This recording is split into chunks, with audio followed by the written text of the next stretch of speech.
ধরেছি কি খেলোয়াড়দের মাথার চুলের কাটিং। কিছু যুবক আছে না, এখন দেখেন না, ম্যাক্সিমাম মাথার চুল এইদিকে চুল নাই, বিছানা চুল নাই, মাথার উপরে খড়ের পালা, দক্ষিণ তালপট্টির দ্বীপ। তো তোমার মাথার চুল এরকম কেন? হুজুর মেসি, তুমি নেইমার, তুমি কি কুত্তা?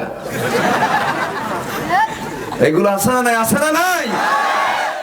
এই হলো মাথার চুল। পরনের প্যান্ট, নতুন প্যান্ট পরে আনে, বিড়াল যেন খামসা মারছে, ঠিক কিনা? বিড়াল খামসানো প্যান্টের স্টাইল এখানে আর এখানে। সেনা কেন হুজুর? বুঝবেন না, সেটাই তো মডেল।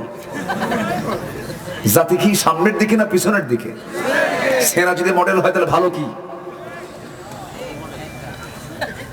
এই হচ্ছে পোশাক। বছর 3 আগে একদিন মসজিদে ঢুকি, সুন্নতের নামাজ পড়বো আমি। আমার দেশে তো আবার মসজিদে লেখা থাকে লাল বাতি জ্বলাকালীন অবস্থায় সুন্নত পড়া নিষেধ, আছে না নাই? কোন হাদিসে আসছে এটা? আমার নবীজি মসজিদে ঢুকি 2 রাকাত নামাজ পড়তেন, ঠিক কি না? তো ওখানে আপনি কোন ফতোয়া দিলেন? আপনি ঠিক না। মসজিদে ঢুকি কয় রাকাত? মসজিদে ঢুকি কয় রাকাত? 2 রাকাত। আমি নামাজের নিয়ত করব, সামনের দিকে এক যুবক নামাজ পড়তেছে, সুন্নত নামাজ পড়তেছে। যুবকের পোশাক দেখলাম মাথা থেকে একদম নিচ পর্যন্ত, মাথার চুল এলোমেলো, শার্ট একখান পড়ছে ছোটখাটো, প্যান্ট ওটাও ছোটখাটো, মানে নাভির অনেক নিচে, সীমান্ত বর্ডার। কথা বলছেন? আচ্ছা, এখন ভাবলাম দেখি এই পোশাকে কেমনে নামাজ পড়ে। রুকুতে গেছে, রুকুর ঠেলায় দেখি প্যান্ট উপরে, প্যান্ট নিচে, শার্ট উপরে, মাঝখানে ফাঁকা। এই তো দেখলাম রুকু, ভাবলাম দেখি তো সেজদায় কি হয়। সেজদায় যাওয়ার সময় দেখি প্যান্ট খুলে আন্ডার প্যান্ট বেরিয়েছে।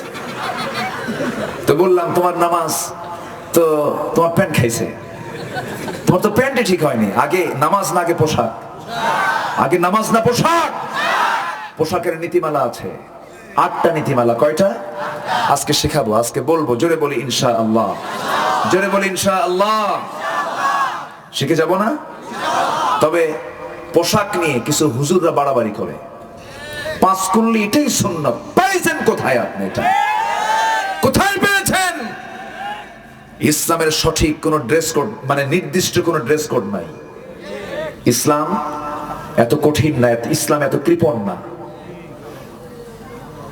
ইসলাম বলেছে তোমরা ঢিলে ঢালা পোশাক পরো। কি পোশাক পরো? ঢিলা ঢালা। কিন্তু এমন কাটিং, এই কাটিং এ পড়তে হবে, নাই কোথাও, কোথাও নাই। পোশাক পরে শুকরিয়া আদায় করতে হবে কার? সতর আবৃত করতে হবে, যেমন ভাবে সতর আবৃত হয় সেই পোশাক পরতে হবে। পোশাকের উদ্দেশ্য হতে হবে যে এই পোশাক পরে আমি আমার সতর, আমি আমার সৌন্দর্য ধরে রাখতে চাই, আমাকে যেন মানুষ মার্জিত ভালো মানুষ মনে করে, এমন জাতীয় পোশাক পরতে হবে। খ্যাতির আশায় পোশাক পরা যাবে না, এটা হারাম। ডিসপ্লে করার জন্য পোশাক পরা যাবে না। সুন্দরী কম্পিটিশন আমার দেশে আছে না নাই? পৃথিবীর কোন মানুষকে অসুন্দর? পৃথিবীর কোন মানুষকে অসুন্দর? সব সুন্দর। কার? আমরা সবাই কার? আপনি কাউকে অসুন্দর বলবেন, আল্লাহর সৃষ্টিকে আপনি ইনকার করলেন। কোন সৃষ্টি সুন্দর না। এই ইখলাস যদি থাকতো, পৃথিবীর কারো কালো বউ খারাপ লাগতো না, ঠিক কি না? নতুন বিয়ে করে 3 দিন পর কয় আমার জীবনটাই শেষ, কি বিয়ে করলাম? ওর ঈমান আছে? ওর ইখলাস আছে? না। এরপর পোশাকের ক্ষেত্রে শুধু একটা বাধা আসছে, সেটা হলো তোমার পোশাক যেন অন্য ধর্মের ধর্মীয় পোশাকের মতো না হয়। অন্য ধর্মের ধর্মীয় পোশাকের মতো হওয়া যাবে না। এছাড়া এই ড্রেস কোডই পড়তে হবে এমন কোন সিস্টেম ইসলামে নাই। আমার কথা কি বোঝা গেল? আবু জেহেল যে পোশাক পরতো, রাসূলও সেই পোশাকই পরতেন। কি আমার কথা বোঝা যায়? বোঝা যায়? আবু জেহেলের মুখেও দাড়ি ছিল, আবু লাহাবের মুখেও দাড়ি ছিল। সৌদি আরবের পোশাকটাই হলো বড়, তারা তোপ পরে। এই জাতীয় পোশাক এখনো সৌদি আরবে আছে না নাই? আছে। কিন্তু ইসলাম একটা বিষয়ে কঠিন বলেছে, তুমি তোমার পোশাকটাকে ঢিল করে পরবে, টাইট করে পরবে না, অঙ্গের প্রদর্শনী করা যাবে না, পুরুষের ক্ষেত্রেও নারীর ক্ষেত্রেও। তবে হ্যাঁ, আমার নবীজি যেমন পোশাক পরেছেন তেমন পোশাক আমাদের জন্য সুন্নাহ। আমার নবীজি মাথার পাগড়ি পরেছেন, পাগড়ি আপনি পরবেন, কিন্তু লুঙ্গি আগে না পাগড়ি আগে? আজ তো লুঙ্গি আগে না পাগড়ি আগে? আমরা লুঙ্গি নিয়ে আগে কথা বলবো না পাগড়ি নিয়ে কথা বলবো? লুঙ্গি নিয়ে কথা বলবো। এখন কি নিয়ে কথা কয়? কি নিয়ে কথা কয়? পাগড়ি নিয়ে। এক সলিমুদ্দি গেছি, বিশাল বড় মাঠের মাঝখানে ধানের জমিতে ধান লাগানোর জন্য। জোহরের ওয়াক্ত চলে আসছে, নামাজ সে পড়বে। বাড়িতে আসতে গেলে টাইম চলে যায়, কাজও পুরো অর্ধেক থেকে যায়। বেচারি মনে করলো মাঠে যখন আসছে মধ্য জায়গায় নামাজটা এখানে পড়ে বাকি কাজটা করে যায়, কিন্তু সে সেদিন পাগড়ি নিয়ে যায় নাই। বেচারি আবার পাগড়ি ছাড়া নামাজ পড়ে না, পরনে লুঙ্গি ছিল। ওযু করে নামাজে দাঁড়াইছে, না কোন ক্রমে পাগড়ি ছাড়বো না, লুঙ্গি খুলে পাগড়ি বানাইছে। লুঙ্গি খুলে পাগড়ি বানাইছে। এখন কোন নামাজ কি হবে? পাগড়ি যদি নাও থাকে নামাজ তো হবে লুঙ্গি থাকলে, ঠিক কি না? ফরজ নিয়ে কথা বলো না, টুপি নিয়ে কথা বলো। টুপি দেখে সালাম দেয়, জানেন? টুপি যদি আমার সাথে মিলে তাহলে সালাম পাবে। আমরা এত কৃপণ, আমরা এত নিচে নেমেছি, এই নিচে নামার কারণে আজকে মুসলিম জাতির এই অধপতন এসেছে, ঠিক কি না? কিসের আফগানি টুপি, কিসের পাকিস্তানি টুপি, কিসের বাঙালি টুপি, কিসের পাঁচকল্লি, কিসের সৌদি আরবের টুপি, এগুলো নিয়ে গন্ডগোল করার সময় এখন নয়। কিসের ওহাবি, কিসের সুন্নি, কিসের মাযহাব, কিসের লা মাযহাব, কিসের আহলে হাদিস, সবগুলা কাকার করে মুসলমানের প্ল্যাটফর্ম তৈরি করে বাতিল শক্তির মোকাবেলা করতে হবে সময়ের দাবি। রাজি আছেন কারা কারা? হাত উঁচু করে দেখান।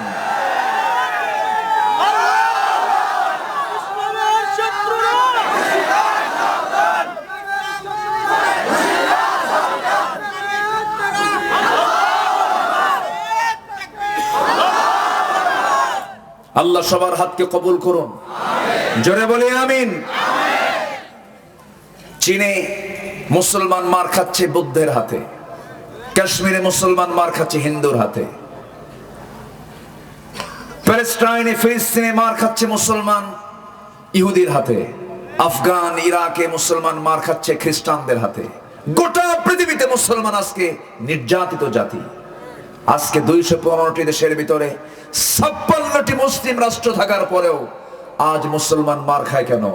56টি মুসলিম জনপদের প্রত্যেকটি মুসলমান নেতৃবৃন্দ যদি একটা প্ল্যাটফর্মে আসতো, ইউরোপ আমেরিকা নাকানি চুমানি খেয়ে যেত। আমরা এক নাই। আমরা, আল্লাহ আমাদেরকে কি দেখতে চান? কি দেখতে চান? ওয়াতাসিমু বিহাবলিল্লাহি জামিআন ওয়া লা তাফাররাকু। কি ফতোয়া শুরু হয়েছে আমার দেশে, সামান্য নিয়ত বাধা নিয়ে হাতটা বুকে না নাভিতে, এই ওয়াজ করে আধা ঘন্টা ধরে। থাপড়ায় মঞ্চ থেকে বের করে দেওয়া দরকার, ঠিক কিনা? এটা কি ওয়াজ? কেউ যদি হাত নাও বাঁধে নামাজ হবে, হাত না বাঁধলেও নামাজ হবে। এরদোয়ান, তুরস্কের প্রেসিডেন্ট এরদোয়ান, নাম শোনেন নাই? মুখে দাড়ি নাই, কয় ফাসেক। তুই কি, তুই কি করেছিস? এক এরদোয়ানের নাম শুনলে আমেরিকা থরথর করে কাঁপে। তুমি কি করো? খালি ফতুয়াবাজি করো না? কষ্ট হচ্ছে আপনাদের? খালি খারাপ দিক দেখতে চাও না? ভালো দিক আমরা দেখবো। খারাপ দিক না ভালো দিক? আমাদের ভালো দিক আমরা দেখবো। জোরে বলি ইনশাআল্লাহ, আরো জোরে বলি ইনশাআল্লাহ। যার জবদান সে অবদানকে আমরা স্বীকার করবো। এত ফতুয়াবাজি করো কেন? ওর ইখলাস ঠিক নাই, ওর তাকওয়া ঠিক নাই, ওর আকীদা ঠিক নাই, তোর কি আছে? তুই কোন কচু তুলছিস? জাকির নায়েক ঈমান নাই, জাকির নায়েকের ভিতরে ইখলাস নাই, ওর আকীদা ঠিক নাই, তোর কোন আকীদা ঠিক আছে? জাকির নায়েক কি জিনিস? ভারত তাকে চিনেছে, ভারত তাকে নির্বাসিত করেছে, ঘর থেকে বের করে দিয়েছে, তাকে বিতাড়িত করেছে। নবীজির সুন্নাহর সঙ্গে তার জীবন মিলে গেছে। তার অপরাধ একটাই, ওমা নাকামু মিনহুম ইল্লা ইউমিনু বিল্লাহিল আজিজিল হামিদ। আজকে গোটা সম্পত্তি তার বাজেয়াপ্ত করে দিয়েছে। মাহাথির মোহাম্মদকে নরেন্দ্র মোদী বলে, মাহাথির জাকির নায়েককে আমাদের হাতে তুলে দেন। মাহাথির বলে, জাকির নায়েক তোমাদের সম্পদ না, জাকির নায়েক আমাদের সম্পদ। আর তুমি কুসু কও। আশ্চর্য কথা, এলেম কালাম না থাকলে যা হয়, আছে না নাই? আচ্ছা, জাকির নায়েকের হাতে বৌদ্ধ, খ্রিস্টান, ইহুদি কালিমা পড়ে মুসলমান হয়েছে। তুমি কোন কুসু করছো? ঠিক কিনা? কষ্ট হচ্ছে আপনাদের? আলোচনা চালাবো, ঠান্ডা মস্তিষ্কে আমরা এক হব। এগুলো আমার ঐক্যের কথা, রাগ করবেন না। আমি চাই আমরা সবাই এক হয়ে যাই, ঠিক কিনা?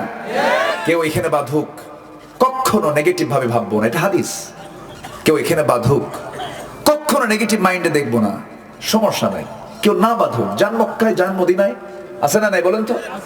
সব সিস্টেম আছে না নাই? আছে। এখন বলে যে নাবিতে বাঁধা জায়েজ নাই, বুকে বাঁধতে হবে। বুকে বাঁধা জায়েজ নাই, নাবিতে বাঁধতে হবে। একচুয়ালি মধ্যে এই ফতুয়া, দুই দিকে দুই ফতুয়া দেখে আল্লাহু আকবার, কপাল কোথায় নিছে? কপালে নিয়ত বেঁধে বসে আছে। তুমি কপালে কেন? কোথায় বাঁধবো? দুটোই তো হারাম, কপালে নিছে। আলোচনা চালাবো, জোরে বলি ইনশাআল্লাহ। ওয়াজ তো জীবনে বহু শুনছি, কিন্তু আমাদের সচেতন হওয়ার দরকার আছে না নাই? আমি কি করা দরকার, আমাদের করণীয় কি, সেই কথা আজকে বসেছি, সেই কথা শোনানোর জন্য। আমরা এক হব, জোরে বলি ইনশাআল্লাহ। আমরা এক হব না? আমরা যদি না এক হই, তাহলে ওই বাতিলরা তাদের উদ্দেশ্য তারা সফল করে ফেলবে। নাস্তিক পাড়ার নাস্তিকরা হাসবে, আমরা ভাই ভাই গন্ডগোল করবো, ওরা কি করবে? হাসবে। আমার ভাইয়েরা, একটু কান লাগান, মনোযোগ দিয়ে শোনার চেষ্টা করি, গুরুত্ব দিয়ে শোনার চেষ্টা করি। আমার আল্লাহ আমাকে আপনাকে কেন ভালোবাসবেন, কি জন্য ভালোবাসবেন, কোন কাজটা করলে পরে ভালোবাসবেন, আল্লাহ রাব্বুল আলামিন সুন্দর করে বলছেন, ইন্নাল্লাহা ইউহিব্বুল্লাযীনা ইউকাতিলুনা ফী সাবিলিহি সাফফান কাআন্নাহুম বুনয়ানুম মারসুস।